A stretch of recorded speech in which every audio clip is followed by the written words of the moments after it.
I am not somebody who believes that there's a useful exercise of forming the model. And then once one knows the model, putting different policies into the model and seeing which one will operate best. I don't think we have the capacity to develop models with that degree of precision or that degree of universality in recognizing all their impacts for that to be possible. So I never think that a consequential policy choice should follow from a single model or a single study by an economist. But I think the cumulative understanding that comes from economic research contributes very much to better policy. Hello, this is Robinson Earhart here with the introduction to Robinson's podcast number 139 with my co-host Pins the Podcat. And this episode is with Larry Summers, who is the President Emeritus and the Charles W. Eliot University Professor at Harvard University. And Larry is another one of those people who really does not need an introduction, but will paradoxically get a much better and longer introduction than most. So Larry served as the 71st Secretary of the Treasury in the Clinton administration, as Director of the White House National Economic Council in the Obama administration, and as the Chief Economist of the World Bank. His tenure at the U.S. Treasury coincided with the longest period of sustained economic growth in U.S. history, and he's the only Treasury Secretary in the last half century to have left the office with the national budget in surplus, which suggests to me that we might be better off if he were still there in that capacity. But at Harvard, Larry became a full professor at age 28 and was one of the youngest in Harvard's history. He directs the university's Mosavar Rahmani Center for Business and Government, and in 1993, he was awarded the John Bates Clark Medal, which is given to the most outstanding economist under 40 in the United States. So with all of that being said, Larry and I discussed two broad topics, and those are economics and the university, which if you've been paying attention to the introduction, you will understand are two areas of his expertise that very few people can parallel. So first we get into the relationship between economic research and economic policy, and we do this both on a very high theoretical level, and then with respect to cases like the current problem of inflation, and then Larry's own work on global investments in the education of women. Then second, we talk about free speech and the social function of the university, including its commitments to the pursuit of truth, the promotion of opportunity, and an increase in prosperity. And we also talk about free speech at Harvard, and an organization that was co-founded at Harvard by Larry's friend Steven Pinker, who's also a guest on the show for episode 100. That's an easy episode to remember. So you can keep up with Larry on Twitter at LHSummers or via his website, which is larrysummers.com.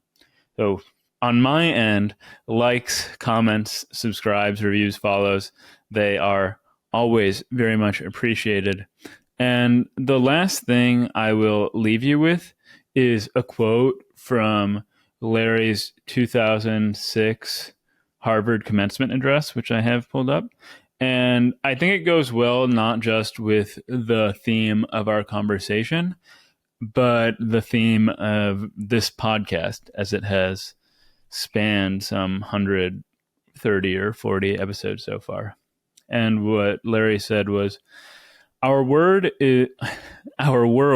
is bursting with knowledge, but desperately in need of wisdom. Now, when sound bites are getting shorter, when instant messages crowd out essays, and when individual lives grow more frenzied, college graduates capable of deep reflection are what our world needs. And replace that with listeners of Robinson's podcast are what our world needs, and we're totally on the same page. So now, without any further ado, I hope you enjoyed this conversation as much as I enjoyed having it with Larry.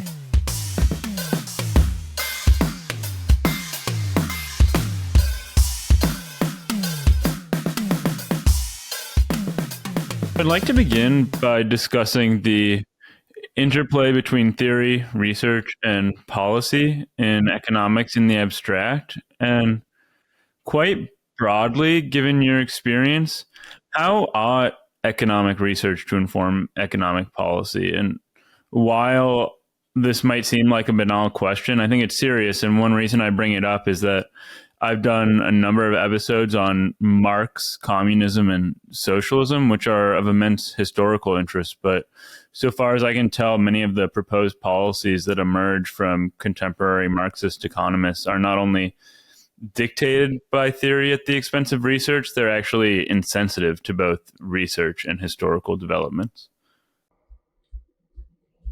Look, I think that policy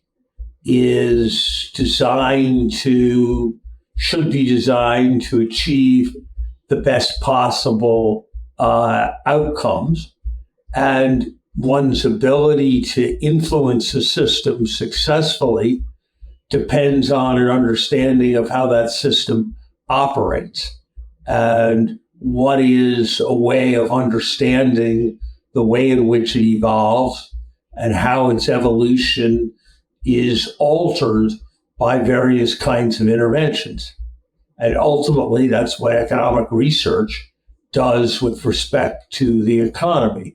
So if we have a better understanding of what happens when there are price controls, if we have a better understanding of what happens when banks are better capitalized rather than worse capitalized, with a better understanding of how differences in tax rates affect individual incentives to buy energy-intensive products or to work hard, those better understandings translate ultimately and in the long run into better policies.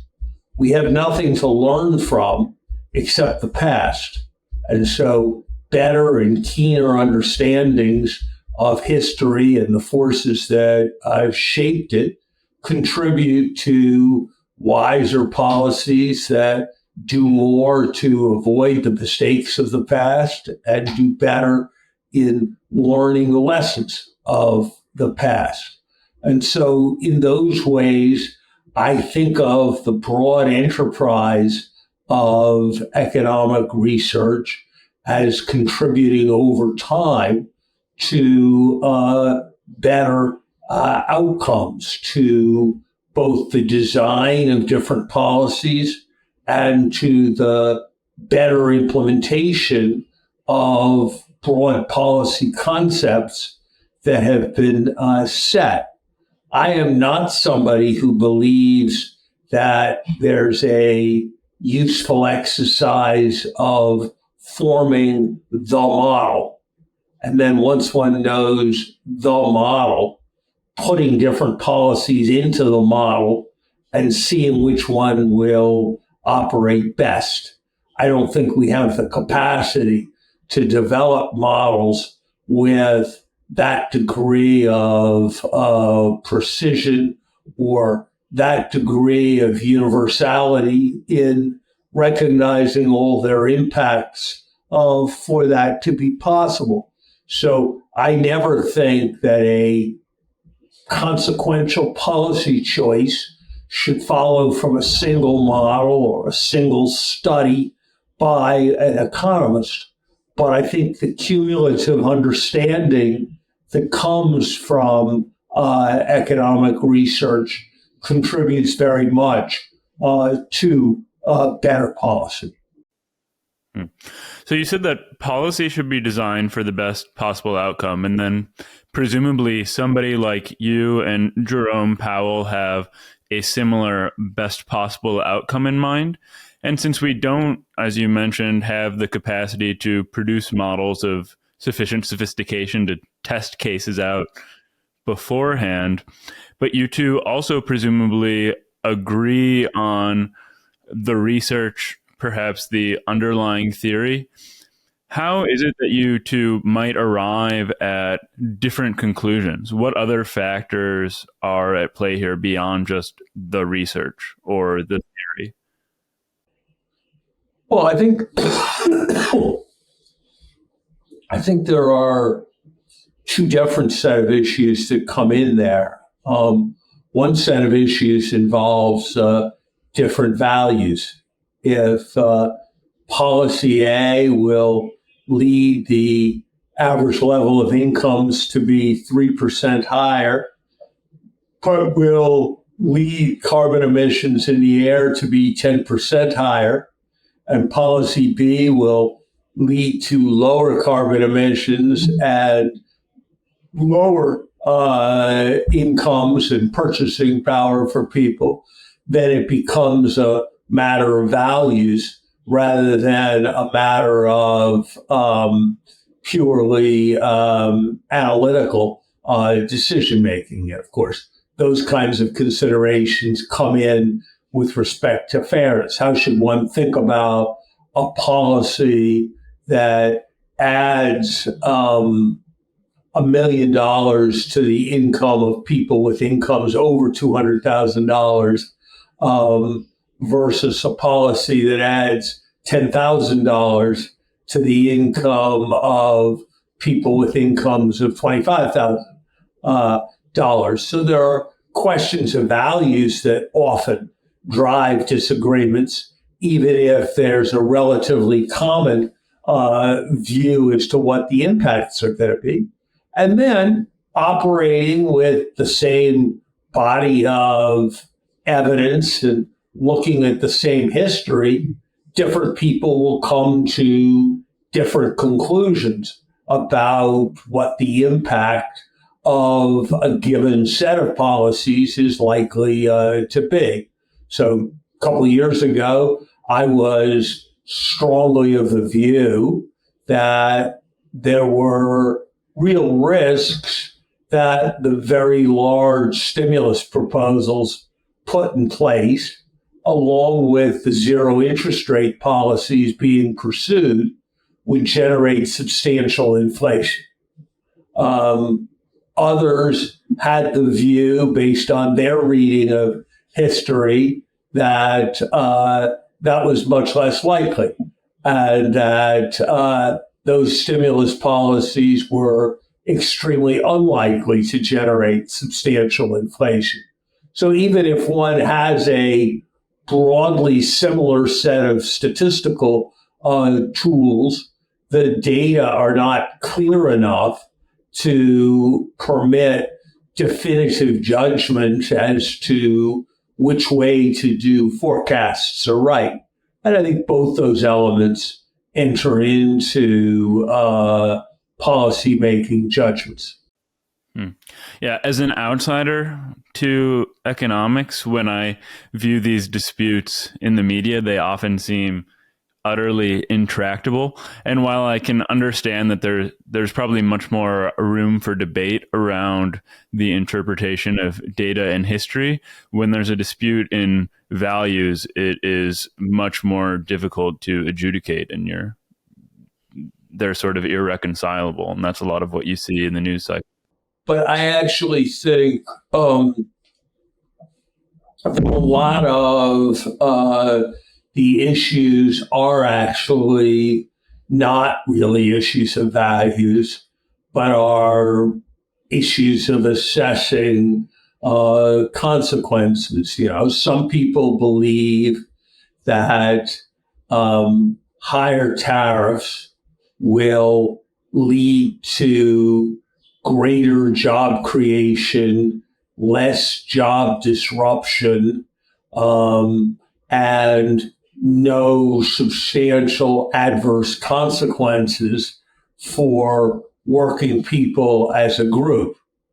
Others believe that higher tariffs mean higher prices, that for every job that is saved in an import competing industry, two are lost in an industry that otherwise would have had opportunities to export, but for higher priced components that they have to pay because of the restrictions on imports. And there's that disagreement. That's not really a disagreement about values. That's a disagreement about the consequences of the tariff policy. My judgment would be that there are many important disagreements that are actually disagreements about what the likely consequences of different policy actions are. Some people believe that if you raise tax rates, there will be a very substantial impact on work incentives. Other of us believe that people want to work, that people want to have high relative income, that if people feel poorer because they're paying more in taxes, they might actually work harder, and so tend to be skeptical of arguments that raising taxes will be very counterproductive because of the effect on incentives. That's that's an empirical controversy more than it's a controversy about values. In the absence of these sophisticated models, then since I know that you were interested in mathematics beforehand, and the gold standard for dispute among mathematicians is a proof from axioms, but you can't do that in economics because, as you mentioned, it is entirely empirical. So how is it that you will adjudicate these disputes? Is it just who can come up with a better argument, or is it just going to be a brute fact of who's in power, who gets to test their theory? Ultimately, in democratic societies, these decisions are rarely left to experts. These decisions are ultimately placed in the hands of non-experts who elections or are appointed by those who won elections, and it falls to them to balance competing expert opinions as best they can and to make the best judgments. And I don't think there's a better way of doing it than that. As your question suggested, I don't think the model of mathematical proof is helpful in thinking about the policy process. Well, I'd like to switch briefly before we get to the social function of the university to some of your own work. And I just finished reading a very great profile on you that the New York Times Magazine published in 2003 during your tenure as president of Harvard. And it says somewhere that your great achievement as an economist was to use data to upend settled theories. I was wondering if you had any examples from your publications or work where your use of research resulted in the change or dissolution of an accepted theory. I think I contributed to a change in perspective on the question of how serious a problem unemployment was. There was a substantial argument that had been made that a very large part of unemployment reflected the natural churning of an economy as people left jobs and moved to new ones and took a couple months to find their new ones. And my research showed that to a greater extent than had been recognized before, the unemployment was more concentrated and long-term in nature, and therefore a more serious problem. Related research that I did suggested that recessions and economic downturns had continuing impacts on output even after the recession had passed, that people could become addicted to working hard, or people could become addicted to not working. And that when you had a prolonged recession, the result was often that many people were lost to work even after the recession had passed.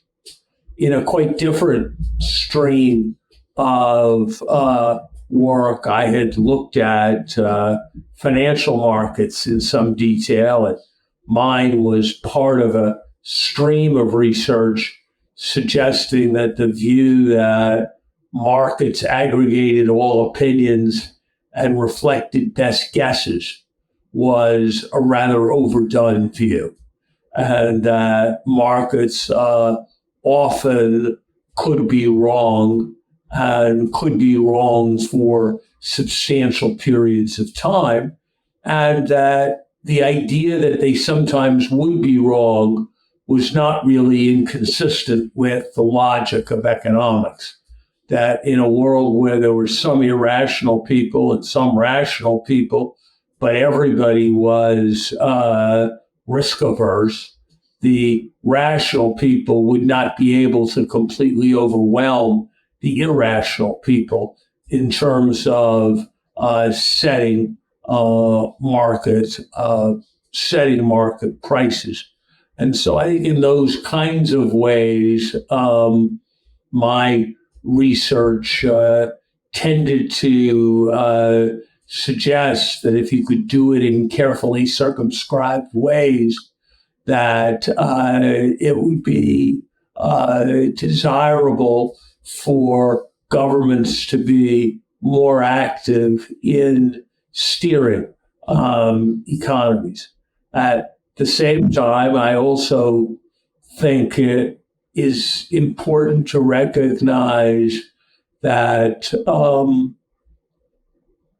government policies can often have perverse impacts beyond the impacts that are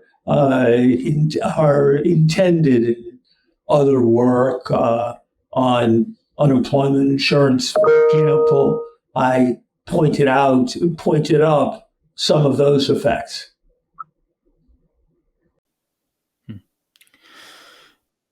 I wanted to briefly touch on one other example of your research directly impacting policy.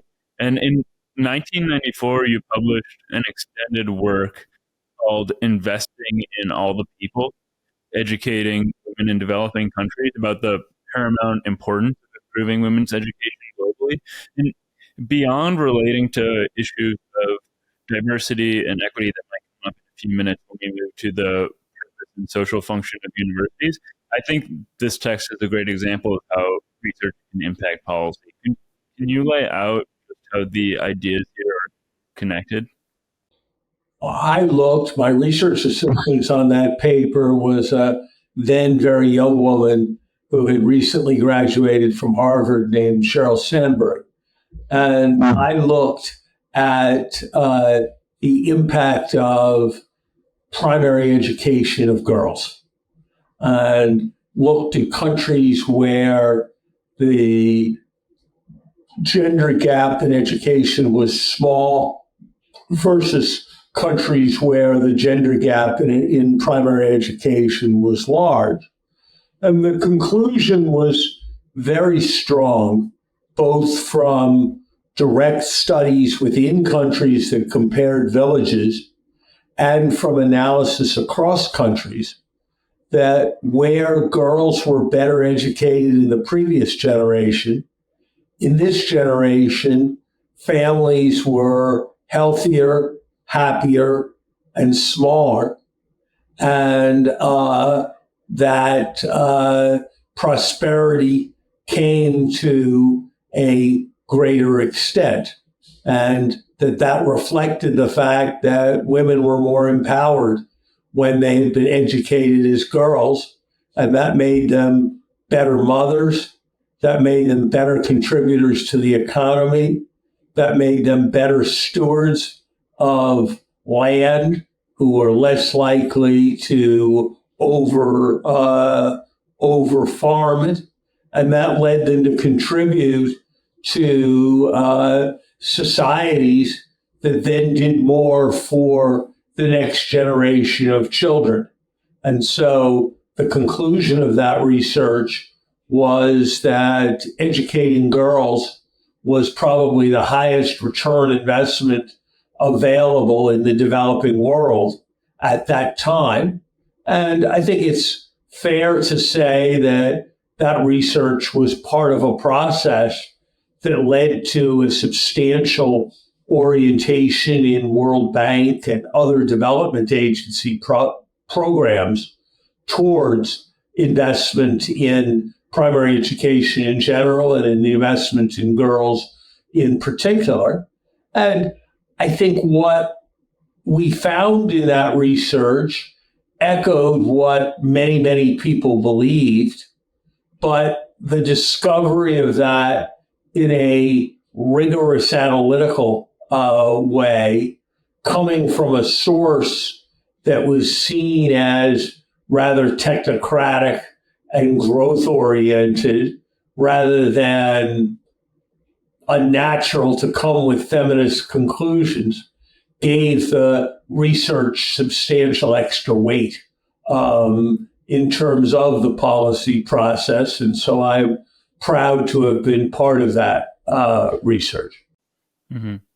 And clearly, well, let's switch now to the role of the university. And clearly, in this and many other cases, you were a serious proponent of improving diversity and equity in education. Yet, during your tenure at Harvard, you were maligned for a comment you made about potential inherent differences between men and women, and just the mere entertainment of an unpopular idea, despite acknowledging the caveat that the data and subsequent analysis might have been flawed, was enough to launch a really damaging whirlwind of a news cycle. So let's talk about free speech and the social function of the university. You're part of the Council on Economic Freedom at Harvard, with your friend, who I also interviewed, Steven Pinker, co-founded earlier this year. So what do you see as its purpose? Why does academia need this now in 2023 more than it ever has before? So look, I'm going to stay away from the controversy that surrounded my remarks. That was a difficult moment and a difficult episode. And I think the legitimate parts of the issue turned not on the ideas being open for debate, but the appropriateness or inappropriateness of their being uttered by the president of a university whose words might be heard by some as reflecting, despite qualifications, more than his own view or his own suggestion as to what was an idea that was worthy of consideration. Look, I think that no ideas should be beyond debate. It's very interesting to read history and learn how much those who were progressive, those on the liberal side of things, those we see as the left, were enthusiastic about all sorts of eugenic policies all through the first part of the 20th century. And it seems to me that anytime there is orthodoxy, there should be questioning. More often than not, the orthodoxy will turn out to be right, but not always. And so it seems to me that universities are places above all that should be governed by, as I like to say when I was president of Harvard, the authority of ideas rather than the idea of authority. And so I think it's very unfortunate when certain kind of speakers can't appear on campuses, where certain kinds of questions cannot be asked and openly debated.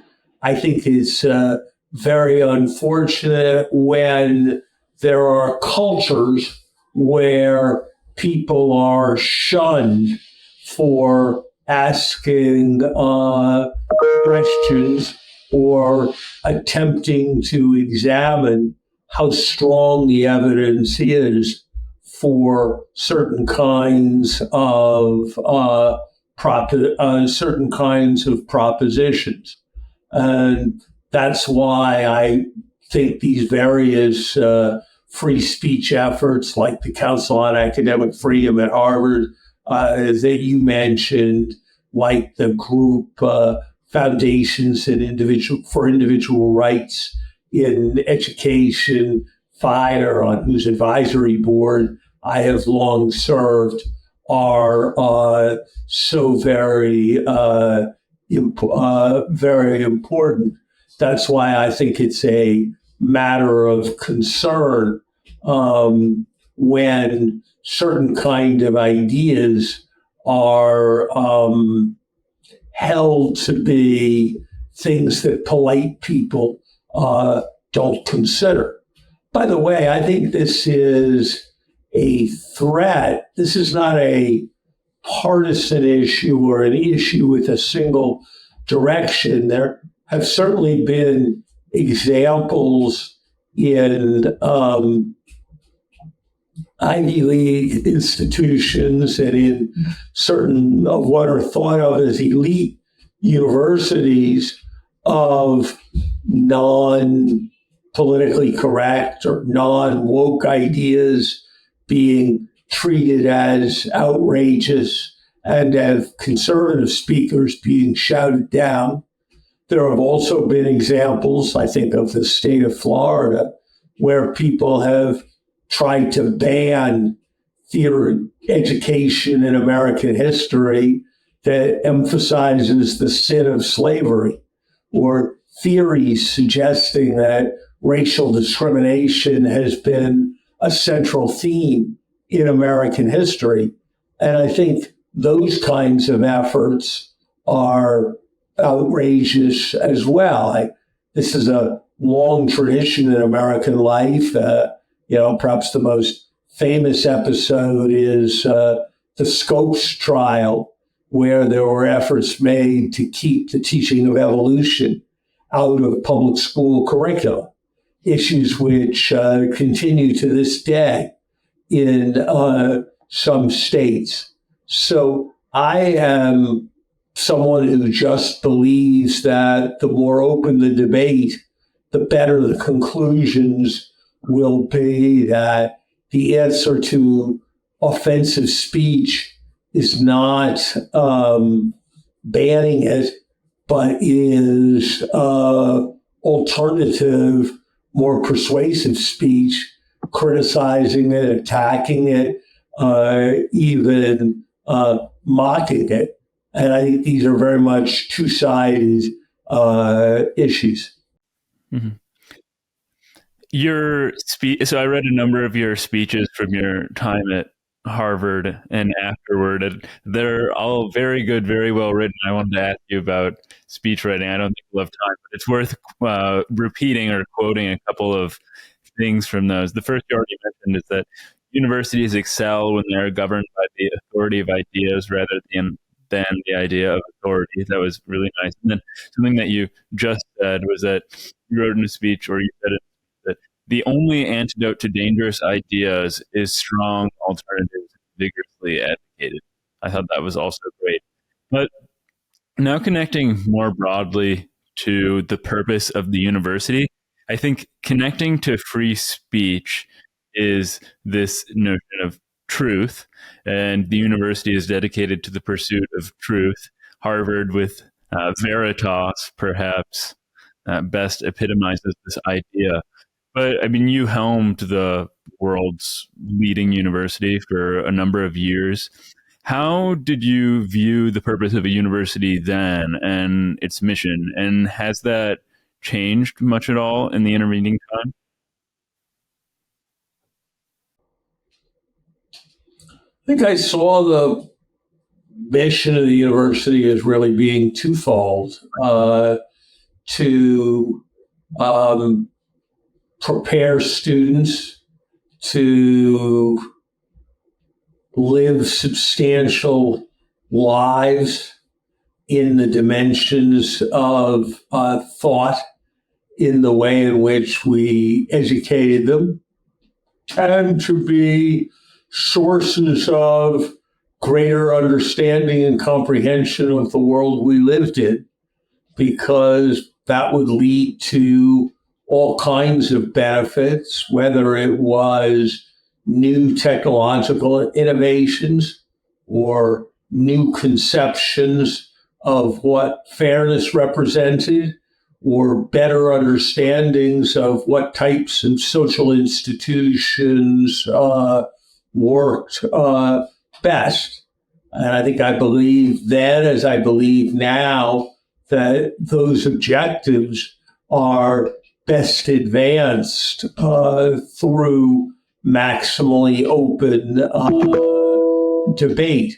And I think that there are difficult matters of judgment. The proposition that we should be open to all ideas and no idea is beyond debate is not the same thing as the idea that all ideas are equally good, or that you can't choose between ideas, or that you can't better approach ultimate truth. And so my epistemological perspectives are much less nihilist than many that are fashionable in certain quarters today. I do believe in ideas of progress. I do believe in ideas of greater understanding. And I believe that out of greater understanding is likely to come better outcomes, whether that's with respect to strategies for treating colon cancer, or strategies for managing monetary policy, or strategies for organizing better societies. Hmm. Uh, uh, Another thing that I was struck by in this New York Times magazine profile of you as president was that one of the 7 members of the Harvard Corporation that choose the successor to a sitting president, which I have to imagine is one of the most seriously thought out job searches that there is. She said that they selected you in part because of your understanding of the university and a university's mission and purpose. And I'm wondering if the way that you perceive this comment is that it was a reflection of your commitment to debate, to find the best strategy moving forward, whether it's for propelling the university in its pursuit of wisdom, so it's educational initiatives, increasing opportunity for students, or prosperity for the university or its students. Is it this openness to debate rather than being just individualistically dogmatic? I think there are many who see the university as see the university's role more as to be a social justice warrior, pushing for greater social justice in the society as they see social justice. I think that's an increasingly common conception of the university. I think there are some who see the university as a kind of laboratory for society that should hold up a variety of practices that the rest of society should come ultimately to emulate. I think there are some who see university leadership as ideally about creating the greatest comfort for those who are currently at the university, and see the university as being a kind of safe space for the faculty and students who are at it at any moment. So I think there are alternative conceptions to the kind of conception that I hold of universities as a place that are trying to maximize a kind of pursuit of truth. And perhaps that's the kind of thing that comment was trying to get at. I think during your tenure, you anticipated, or I guess given the time of about a little over 20 to a little less than 20 years ago, maybe you helped engender the STEM revolution in education by seriously promoting fields like chemistry or even economics to the status that the liberal arts like philosophy or history once held as the pinnacle of the university education. So beyond the obvious rising importance of quantitative knowledge in the form of fields like computer science, are there any other reasons that today or 20 years ago, maybe in a way that's different from 100 or 50 years ago, hard skills are so much more important throughout the academy, and that made you want to trigger this shift? I think there are two different strands here. There's one strand which existed long before I had any thoughts about it, which is a kind of two culture strand that goes back to C.P. Snow, and certainly before C.P. Snow, where there's just in intellectual life a kind of double standard. Whereas I used to like to say, if you couldn't name 5 plays by Shakespeare, you'd be embarrassed to admit it.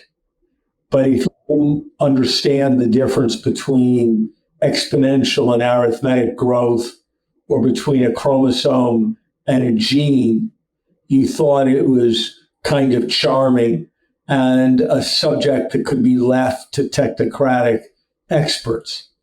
I never understood the logic of that position, and yet I think it is all too common on college and university campuses, and all too common among those who are designing curriculum. I think there's a different point, which is that there are many ways of understanding human institutions and understanding social interactions. Reading Thucydides and Jane Austen is one of them. Studying data is another one. 100 years ago, there was no data, and there was no systematic capacity to study data on social questions.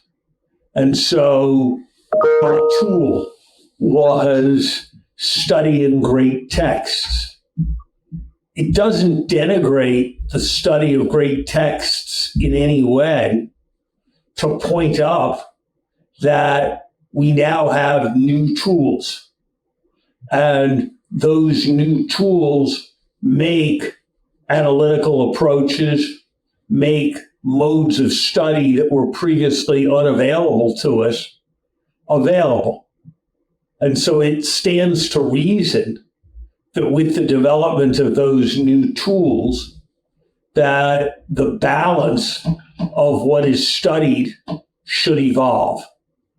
And in a way, it's the much more ultimately important and intellectual version of what might be called the Moneyball revolution in professional sports.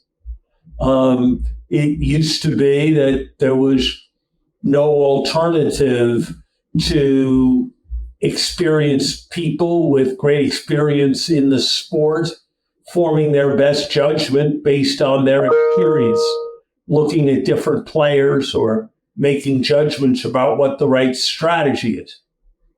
As it became possible to measure large numbers of aspects of performance and to do various kinds of statistical analyses, it came to make sense to also put weight on quantitative approaches.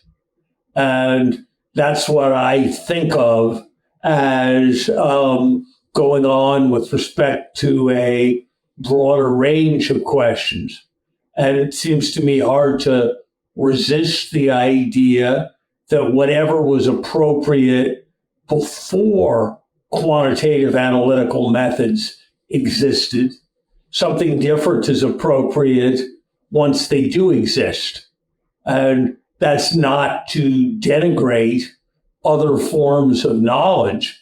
It's simply to acknowledge progress that's been made. And I felt that way 20 years ago, and it seems to me everything that has happened since operates to reinforce my beliefs in those directions. Well, I will ask one more question also about balance in the university. And everything you just said resonates with me. I'm curious, though, to the extent that the university, on your view, is an institution whose, let's say, highest calling is toward the pursuit of truth and wisdom.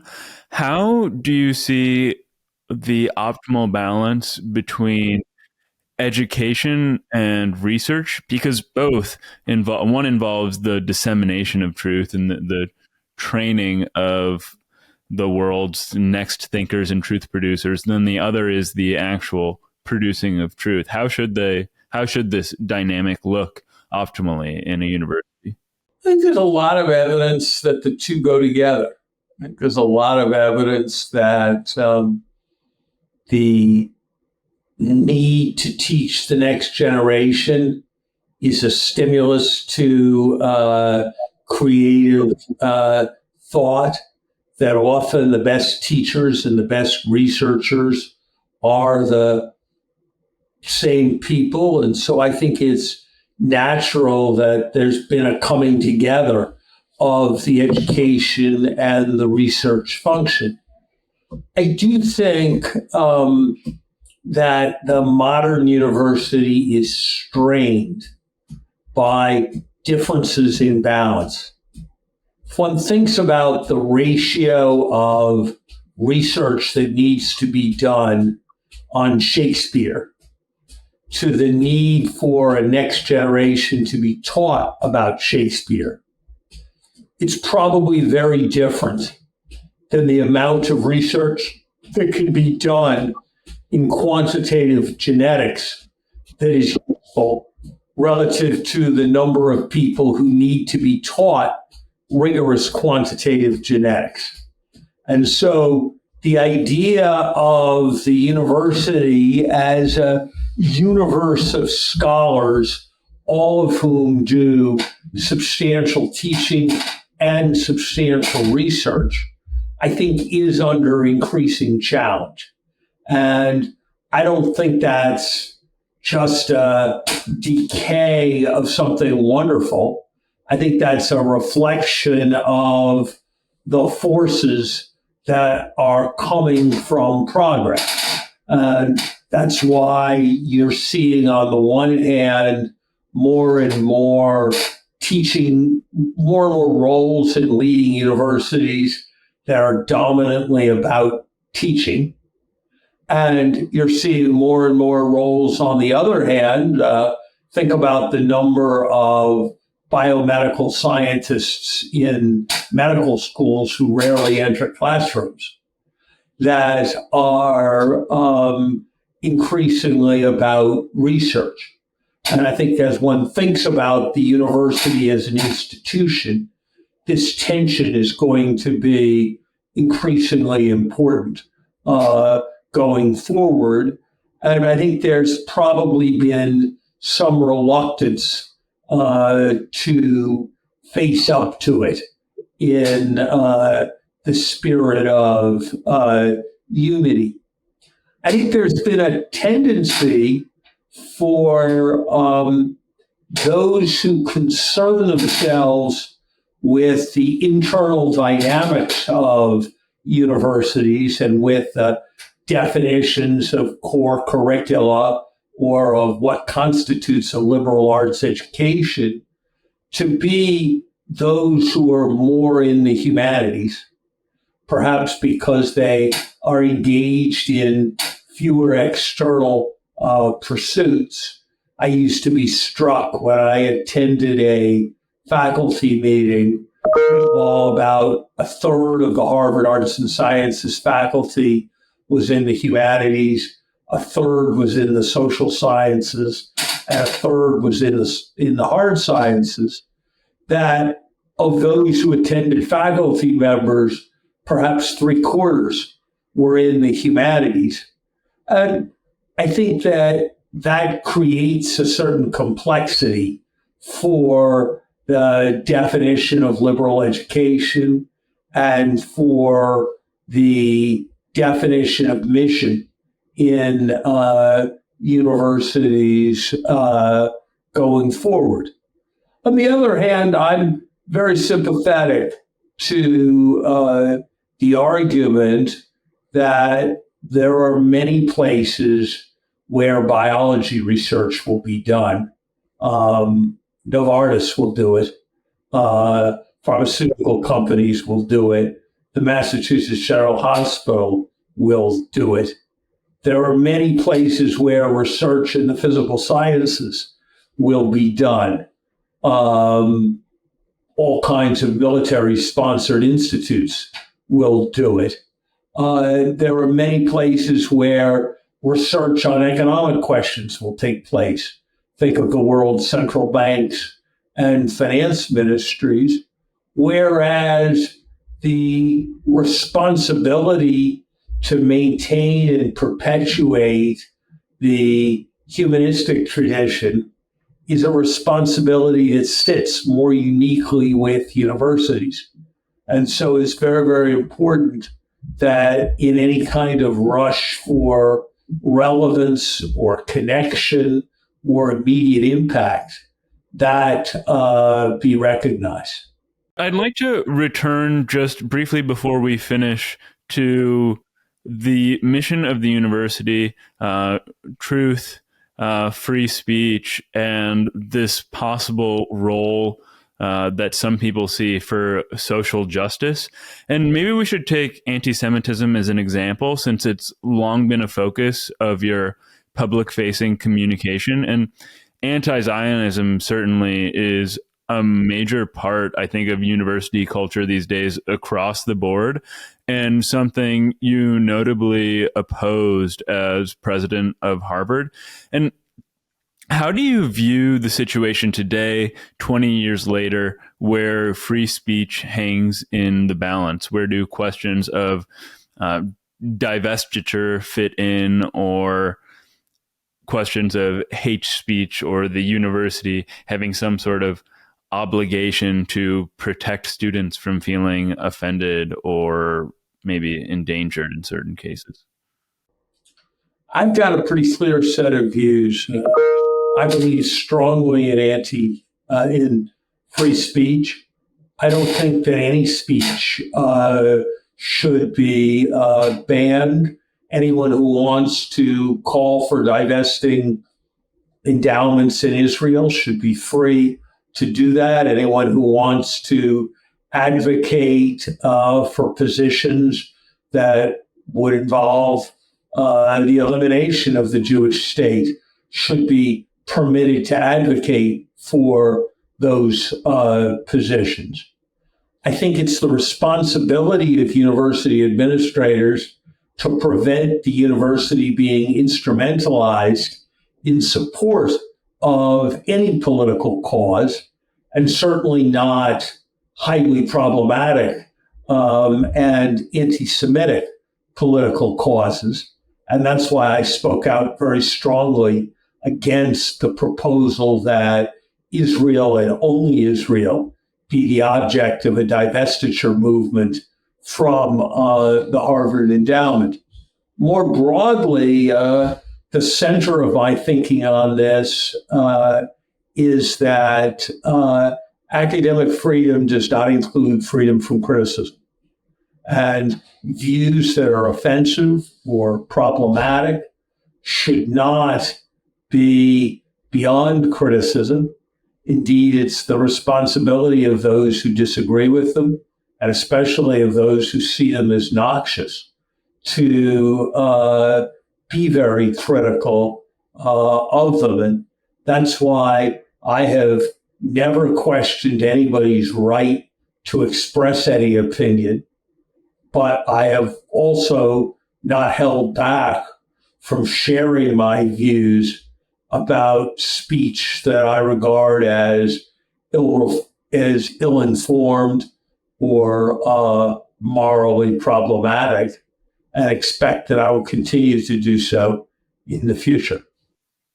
Yeah, I also find it very perplexing that all of the anti-divestiture type movements are geared or oriented exclusively toward Israel, when there are plenty of other regimes throughout the world that are far, far more violent and backwards than Israel, even in many of its.